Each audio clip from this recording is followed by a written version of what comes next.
বিষয় ক্রুশ বহন করে খ্রিস্টকে অনুসরণ করা।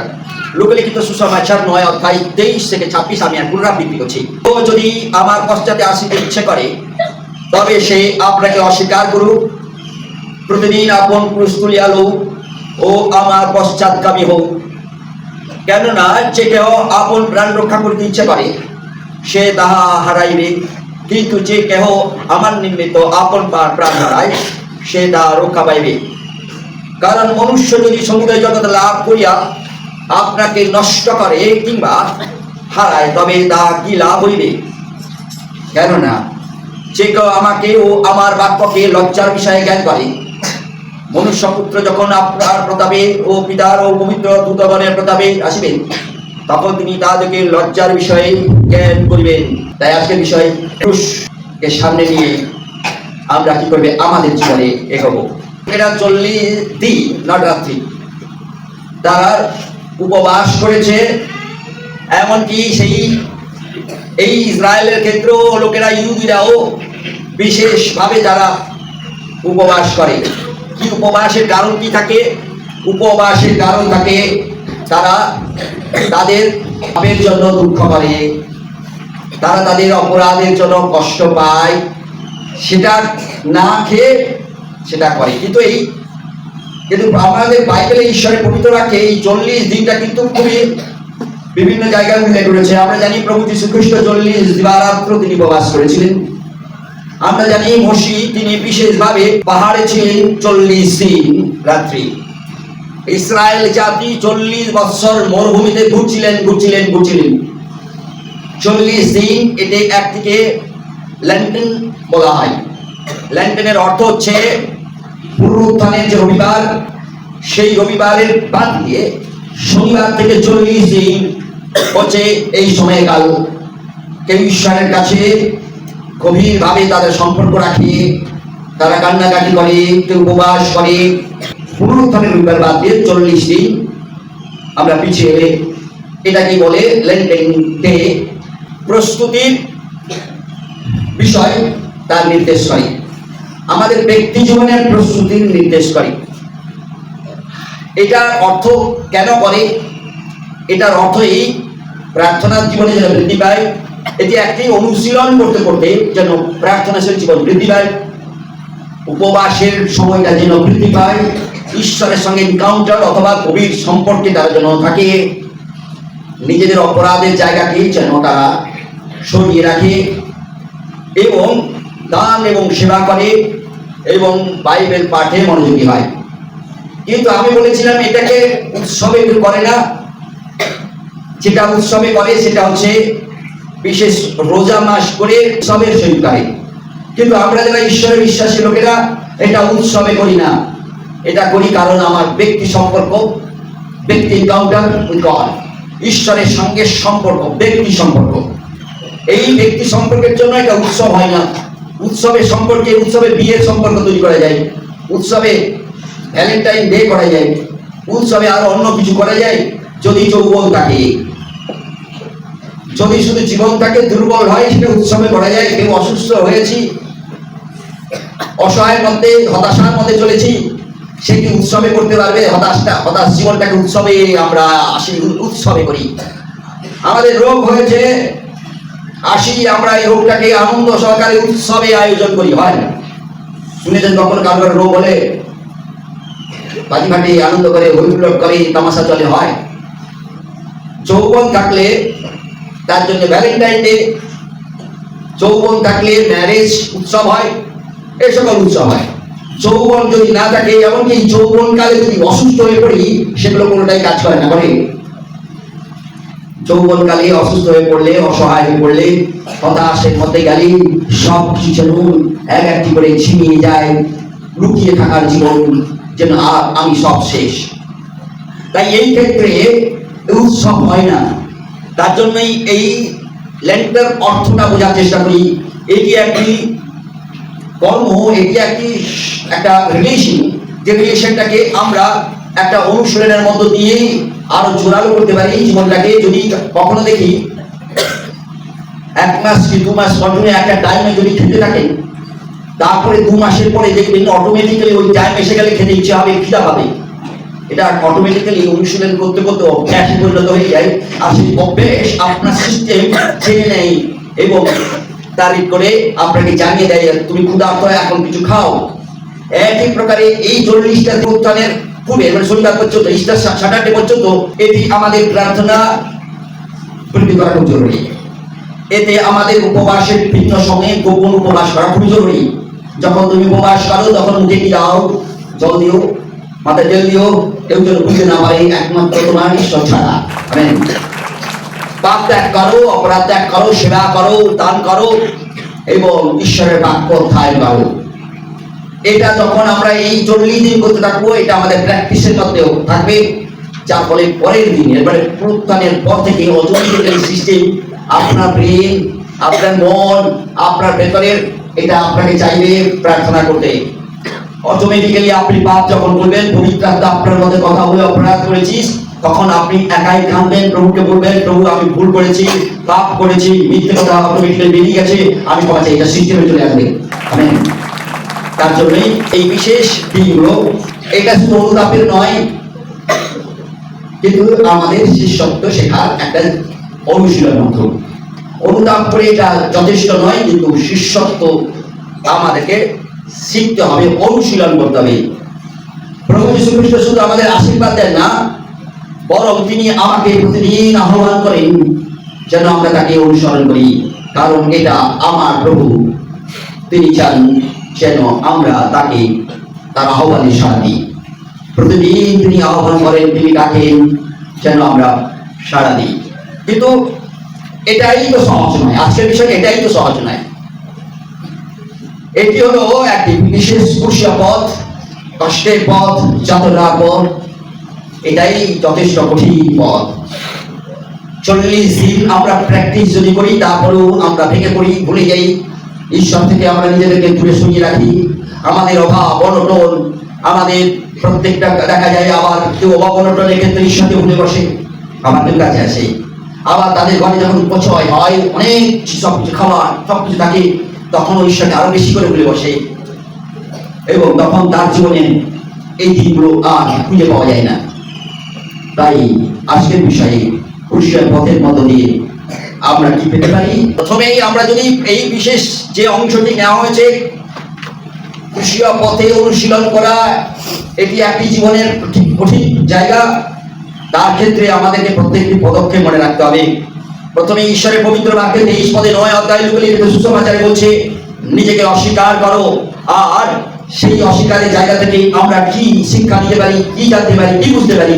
সেখানে ঈশ্বরের বাক্য বলছে খ্রিস্টকে অনুসরণ করতে হলে নিজের ইচ্ছা, অহংকার, পাপ সব ত্যাগ করা খুবই জরুরি।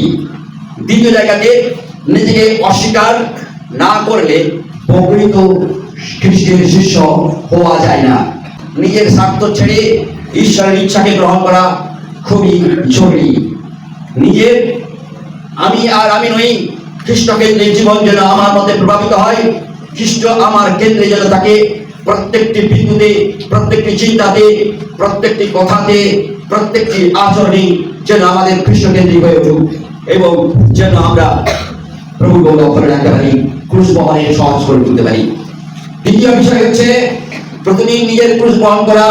এটি খুবই কঠিন বিষয়, কিন্তু ঈশ্বরের পবিত্র বাক্য সাপোর্ট করছে প্রতিদিন নিজের ক্রুশ যেন বহন করি। লোকলিখিত সুসমাচার 9:23 একইভাবে বলছে প্রতিদিন যেন আমরা ক্রুশ বহন করি। ক্রুশ মানে কষ্ট, ক্রুশ মানে ত্যাগ, ক্রুশ মানে বাধা, ক্রুশ মানে আমাদের জীবনের সকল কঠিন পরিস্থিতি। এই ক্রুশ আমাদের ক্রুশ, আমাদের এই ক্রুশ কষ্ট, আমাদের এই ক্রুশ ত্যাগ, আমাদের এই ক্রুশ সকল বাধাকে অতিক্রম করতে হবে। আর এটাই ঈশ্বরের আহ্বান। এটি একদিনের নয়, এটি প্রতিদিনের যেন আমরা এটা অভ্যাস করি। আর ক্রুশ বেঁধে রেখে জীবন মুকুট পাওয়া অসম্ভব। ক্রুশ বেঁধে রেখে আপনি দৌড়াচ্ছেন, এমনি এমনি দৌড়ালে কোনো কাজ করবে না, লোকে পাগল বলবে। যখন আপনি কম্পিটিশনে যাচ্ছেন, যখন কোথাও খেলাতে যাচ্ছেন, খেলার জন্য যখন দৌড়াচ্ছেন, সেই দৌড়ানোর সময় কিন্তু আপনার কষ্ট শরীর মধ্যে আপনি হাঁপাচ্ছেন, কখন জল খেতে ইচ্ছে হচ্ছে, কখনো মনে হচ্ছে ভিতরে বসে নেই, কিন্তু একটাই লক্ষ্য, ফুল পাওয়া বা পুরস্কার পাওয়া নেই। আপনার প্রকৃত জীবনে একই প্রকারে আপনি আপনার শরীর মধ্যে কষ্ট রয়েছে, মনের মধ্যে কষ্ট রয়েছে, বাধা রয়েছে চারিপাশে, তারপরেও প্রত্যেকটি ত্যাগ করতে হবে, কারণ আপনার উদ্দেশ্য একটাই, পুরস্কার পাওয়া বা মুকুট পাওয়া। আমেন। এবং সেটাকেই আপনার জীবনে ধরে রাখার জন্য এবং কন্টিনিউ জীবনে পাওয়ার জন্য হাঁপিয়ে পড়বেন। বাধা আসবে, দেখা যাবে একটা ছোট পাথর আপনাকে ফেলে দিতে পারে, খেয়ে আপনি পড়ে যেতে পারেন, হাঁটু ছিঁড়ে যাবে, কপাল ছিঁড়ে যাবে, রক্ত বেরিয়ে যাবে, ডাক্তারের কাছে যেতে হবে, কষ্ট কিছুই পাবেন, এটার পরে গাল রাখতে হবে, সকল কিছু সকল বাধা অতিক্রম করতেই হবে, কারণ একটাই উদ্দেশ্য, পুরুষ ছাড়া মুকুট নেই। তার জন্য কষ্ট সহ্য করতেই হবে, কারণ নাহলে বিশ্বাসটাই ব্যর্থ হবে। যদি বিশ্বাসের জন্য কষ্ট সহ্য না করি, তাহলে আমাদের জীবনে বিশ্বাসটাই ব্যর্থ হয়ে যাবে। দৌড়ানোর জন্য আমাদের কি দরকার হয়? বিশ্বাসের ক্ষমতা দরকার হয়। জলে ডুবে বেশিক্ষণ থাকতে হলে কি দরকার হয়? বেশি বিশ্বাসের ক্ষমতা দরকার হয়। জলে সাঁতার দিতে গেলে কিসের ক্ষমতা দরকার হয়? বিশ্বাসের দরকার হয়। আর এখানে দরকার হবে বিশ্বাস, বিশ্বাসের দরকার। আর সেই বিশ্বাস যখন আমাদের জীবনে সকল কষ্টের মধ্য দিয়ে বিশ্বাস কাজ চলে যাবে, যার যত বেশি বিশ্বাস, কষ্ট সে তত সহ্য করতে পারবে। যার যত বেশি বিশ্বাস, সে তত কি করবে? সাঁতার বেশি দৌড়াতে পারবে, সাঁতারে বেশি এগোতে পারবে, জলের ভেতরে বেশিক্ষণ থাকতে পারবে, না মুখ বন্ধ করে সে বেশিক্ষণ থাকতে পারবে। যার বিশ্বাসের ক্ষমতা বেশি, যার লাঞ্চের ক্ষমতা বেশি, যার হাতের ক্ষমতা বেশি, সে তত অনেক বেশিক্ষণ ধরে সে থাকবে, অথবা যা অনুশীলন করছে দীর্ঘ সময় ধরে সে বেশিক্ষণ ধরে থাকবে। আমাদের বিশ্বাসে যে বেশি অনুশীলন করেছে জীবনে, সে ততক্ষণ পর্যন্ত সে প্রত্যেকটি কষ্টকে মাথা উঁচু করে সে এগিয়ে যেতে পারবে, সত্যের জন্য দাঁড়ানো বিচরবে। সত্য সকল সময় পাপের বিরুদ্ধে সংগ্রাম করতে শেখায়। সত্য আমাদের জীবনে সকল সময় পাপের বিরুদ্ধে সংগ্রাম করতে শেখায়। একটাই কাকে অনুসরণ করবো? খ্রিস্টকে অনুসরণ করবো। এর ভেতরে অন্য কাউকে অনুসরণ করবো না। এই অনুসরণের মধ্য দিয়ে আমরা ঈশ্বরের কাছ থেকে কি পেতে পারি? ঈশ্বরের কাছ থেকে একবার একটি আদর্শ জীবন পেতে পারি, যেটা হচ্ছে নম্রতা, প্রেম এবং ক্ষমা। সহজে আমরা অন্যকে ক্ষমা করতে পারি। এই একটি গান আমি এটা করতে গিয়ে প্রভু যীশু খ্রিস্ট যখন গেতসেমানি বাগানে ঘুরবে, যখন ইস্তার উৎসব করছিলেন, মানে ভোজ করছিলেন এক লোকের ঘরে, সেখানে 12 জন শিষ্য ছিল। প্রভু যীশু খ্রিস্ট জানলেন একজন কালপিট তার সঙ্গে রয়েছে। আমি যদি হতাম, তাহলে আমি যদি জেনে নিতাম যে এই লোকটি আমার খারাপ লোক, তাহলে সঙ্গে সঙ্গে ওদেরকে বের করে দাও, বের করে দিয়ে আমরা আমাদের মিটিং করতাম। করতাম কিনা? আমি বের করতাম। কিন্তু যিশু বললেন না, যিশু ওই কালপিটটাকে সঙ্গে নিলেন। কালপিটটা প্রথমেই উঠে এসে যিশুর সঙ্গে হাত ঢোকাচ্ছে। ভোজের সময় যিশু প্রেম করলেন, ক্ষমা করলেন নম্রতা সহিত।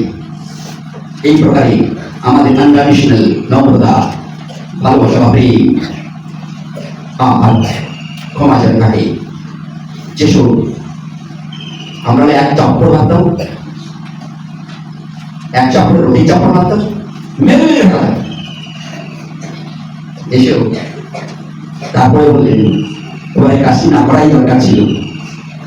যিশু ঈশ্বরকে জুতাকে সঙ্গে বসিয়ে তার অপরাধের কথা বলে দিলেন, তারপরে তাকে খাওয়া দিলেন, তাকে প্রেম করলেন, তাকে ক্ষমা দিয়ে তাকে ছেড়ে দিলেন। আমেন।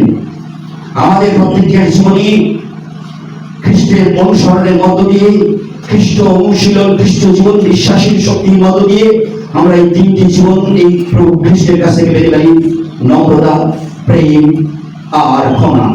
আমাদের মুখের দ্বারা নয়, এটা প্রভু যীশু খ্রিস্ট তিনি মুখের দ্বারাই করেননি একটাও। তিনি বলেননি ঈশ্বর দিদি আই লাভ ইউ, ঈশ্বরের দিকে বরং ছুটে এসেছিল, তাকে সম্মান করেছিলেন। তিনি তার কর্মের দ্বারাই তিনি তার নম্রতা প্রকাশ করলেন, প্রেম প্রকাশ করলেন, ক্ষমা প্রকাশ করলেন। খ্রিস্টের অনুসরণের মধ্য দিয়ে আমরা এই চরিত্র গঠন করতে পারি। প্রভুকে বলতে পারি, প্রভু তুমি নম্রতা দাও, প্রেম দাও আর ক্ষমা জীবন দাও, যেমন ভাবে তুমি তোমার জীবনে ঈশ্বরকে দাপিত করেছিলে। আমি আমার শত্রুর প্রতি যেন তদ্রূপ করি, আমিও যেন আমার বিরুদ্ধে যারা খারাপ আচরণ করবে তার প্রতিও যেন তদ্রূপ করি। আশীর্বাদ পাই। প্রশ্ন জাগে এখানে, আমরা কি সত্যি তার পথ অনুসরণ করছি, যদি না করছি সাবধান হই। আজকের এই পবিত্র বাক্যে আমাদেরকে ঘুরিয়ে দিই আমাদের জীবন এবং ফিরে আসি সঠিক জায়গায়। সারে আত্মার মূল্য সবচেয়ে বড়। যিশু বললেন, তোমার সম্পদ রয়েছে, টাকা রয়েছে, খাওয়া প্রচুর রয়েছে, কিন্তু এগুলোর মূল্য বেশি নয়, এগুলো নষ্ট হবে। কারণ মনুষ্য যদি সমুদয় জগৎ লাভ করে আপনাকে কিন্তু যদি তারপরে নষ্ট হয়ে যায়, তাহলে কি ভ্যালু থাকবে জীবনে?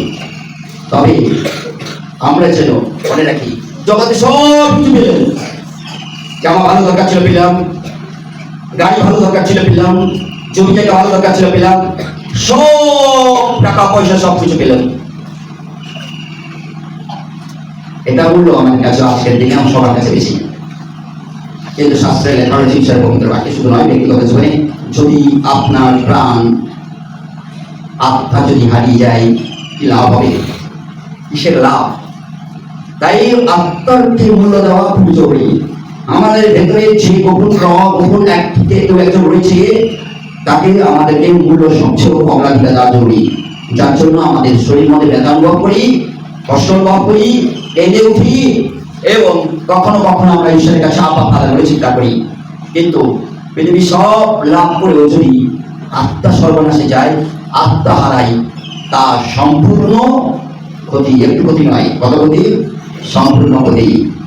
আনন্দ করলাম, অনেক আনন্দ করলাম, বড় পয়সা রয়েছে, মানে অনেক পয়সা রয়েছে, তার জন্য বড় কে গেল, বেশি পয়সা রয়েছে জন্মদিনে কে গেল, বেশি পয়সা রয়েছে দেখা গেল বিয়ের দিনে কে গেল, বেশি পয়সা রয়েছে ভ্যালেন্টাইন ডে কে গেল, বেশি পয়সা রয়েছে মৃত্যু দিনেও কে গেল। কেমন হবে? ওই বেশি যখন পয়সা রয়েছে মরা দিনেও কে কাটি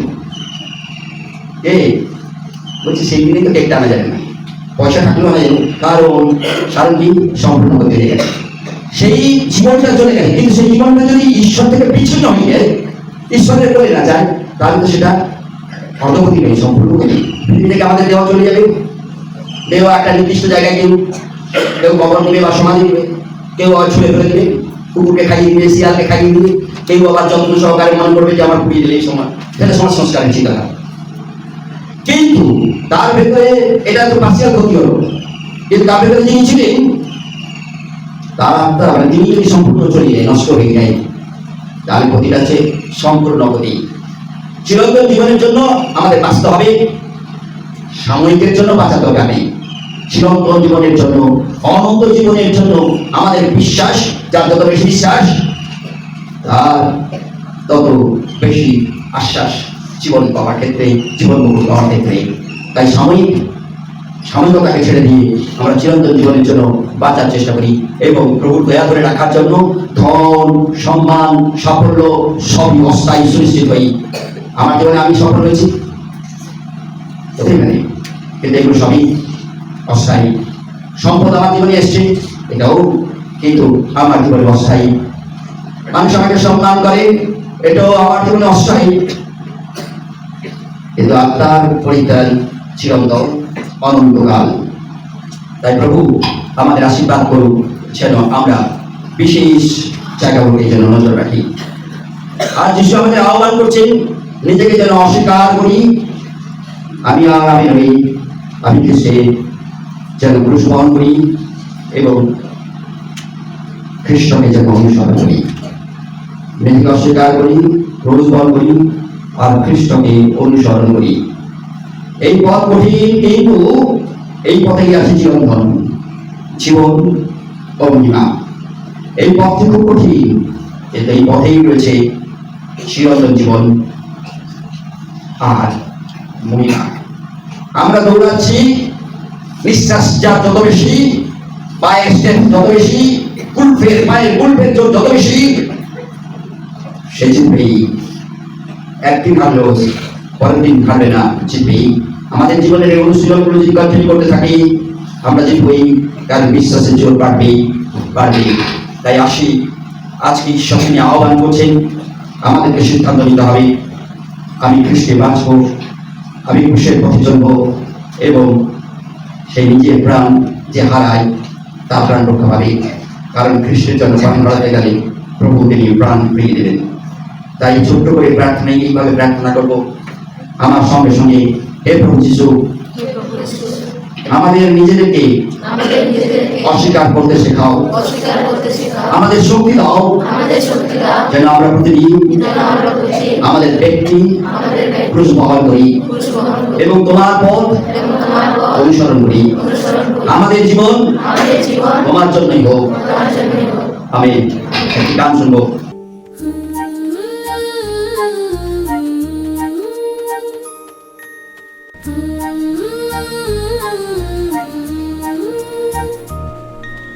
ক্রুশের পথে চলি আজ, প্রভুর ডাকে সাড়া দেই, নিজেকে অস্বীকার করে তার পথেই জীবন দেই। দুঃখ কষ্ট যতই আসুক পিছু হটব না কভু, ক্রুশ বহন করে চলি আমার প্রিয় যিশুর রথে রই।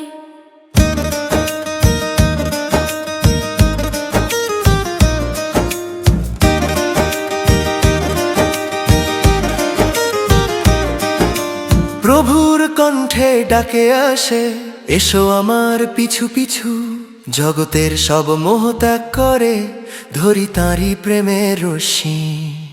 নিজের ইচ্ছা ত্যাগ করে আজ নম্র হৃদয় দেই তার হাতে, আমি নয় তুমি হোক প্রভু আমার জীবনের প্রতিটি পথে। ক্রুশের পথে চলি আজ, প্রভুর ডাকে সাড়া দেই, নিজেকে অস্বীকার করে তার পথেই জীবন দেই। দুঃখ কষ্ট যতই আসুক পিছু হটব না কভু, ক্রুশ বহন করে চলি আমার প্রিয় যিশুর রথে রই।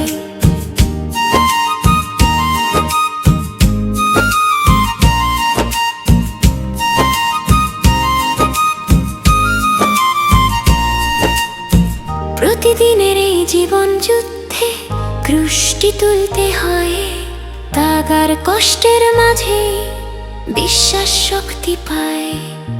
পরীক্ষার আগুনে জ্বলে বিশ্বাস হয় আরো দৃঢ়, ক্রুশের পথে চলতে চলতে পাই শান্তি ও শান্তির সুধা।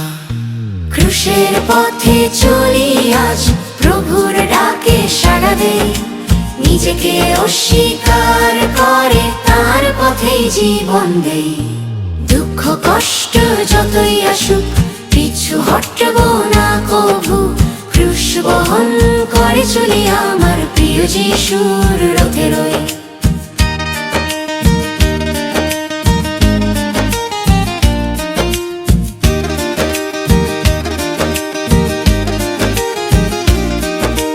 খ্রিস্টের পথ প্রেমের পথ, ক্ষমার আলো ভরা, শত্রুকেও ভালোবাসতে শেখায় স্বর্গের রাজাধিরাজ সারা। নম্রতার সেবার মাঝে দেখি তারই মহিমা, তার জীবন আমার আদর্শ, তার পথেই চিরদিন রইব আমি। ক্রুশের পথে চলি আজ, প্রভুর ডাকে সাড়া দেই, নিজেকে অস্বীকার করে তার পথেই জীবন দেই। দুঃখ কষ্ট যতই আসুক পিছু হটব না কভু, ক্রুশ বহন করে চলি আমার প্রিয় যিশুর রথে রই। এই পৃথিবীর ক্ষণিক সুখ সবই একদিন শেষ, কিন্তু প্রভুর প্রতিশ্রুতি চিরন্তন অবশেষ। আত্মার মূল্য সবচেয়ে বড়, তাই তাকে দেই মন, ক্রুশের পথে চলতে চলতে পাবো স্বর্গের জীবন। প্রভু দাও শক্তি যেন ক্রুশ বহন করি প্রতিদিন, তোমার পথেই চলতে চলতে পাই অনন্ত জীবনের দিন। শেষ নিঃশ্বাস পর্যন্ত আমি তোমারই থাকি প্রভু, ক্রুশের পথে জীবন দিয়ে তোমার মহিমা গাই কভু। ক্রুশের পথে চলি আজ, প্রভুর ডাকে সাড়া দেই, My son, welcome নিজেকে home. অস্বীকার করে you are তার always পথে accepted. জীবন দেই। দুঃখ কষ্ট যতই আসুক পিছু হটব না কভু, ক্রুশ বহন করে চলি আমার প্রিয় যিশুর রথে রই। ক্রুশের পথে চলি আজ, প্রভুর ডাকে সাড়া দেই, নিজেকে অস্বীকার করে তার পথেই জীবন দেই। প্রার্থনায় চাই, প্রভুর অনুগ্রহ চাই এবং প্রভুকে বলি, প্রভু আমাকে ক্রুশ বহন করতে এবং তোমাকে অনুসরণ করতে আমাকে শেখাও। আমার নিজের ক্রুশ, আমার নিজের ব্যথা, আমার নিজের যন্ত্রণা, আমার নিজের যত কিছু কঠিন পরিস্থিতিকে আমি আমার কাছে নিয়ে যেন তোমাকে অনুসরণ করতে শিখি। আমার জীবনই হোক তোমার সক্রিয় নম্রতা, প্রেম এবং ক্ষমার জীবন। প্রার্থনায় চাই, প্রভু দয়া চাই, প্রভুর আদর্শে আমরা প্রভুর মতোই যাতে আমাদের জীবন করছেন আমাদের কাছ থেকে কেড়ে নিতে না পারি, সেই বিশ্বাসের লড়াইতে জিততে শিখি। হালেলুয়া। প্রভু তোমায় ধন্যবাদ জানাই, প্রভু তোমায় কংগ্রিগেশনের জন্য ধন্যবাদ জানাই, যাদের জীবনে তুমি আশীর্বাদ করেছো তোমার পবিত্র বাক্য দিয়ে। আমি প্রার্থনা করি প্রভু তুমি কৃপাময় ঈশ্বর, তাদের জীবনে ব্যথা, তাদের জীবনে কষ্ট, তাদের জীবনে বাধা সকল কিছুকে নিজের কানে তুলে নিয়ে যেন প্রভু তোমাকে অনুসরণ করে।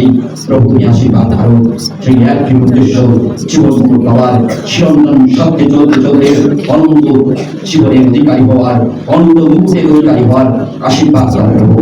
যারা প্রার্থনা করছে, প্রেম করছে, চিৎকার করছে, আব্বা ফাদার বলে চিৎকার করছে, প্রভু তোমার স্বর্গীয় হাত বাড়িয়ে দাও, আশীর্বাদ করো তাদের জীবনকে, যেন তাদের পুরস্কার করার জন্য সমর্থ হয়, শক্তি পায়, বল পায় এবং প্রভু তোমার মান গৌরবের কারণ হয়। আত্মার যেন সুস্থিত সুরক্ষিত থাকে প্রার্থনা করি প্রভু। কৃপাময় ঈশ্বর তুমি কৃপার অনুগ্রহের হাত রেখো, আশীর্বাদ করো, আশীর্বাদ করো, আশীর্বাদ করো, কারণ যিশু নামে প্রভু তোমার দয়া চাই।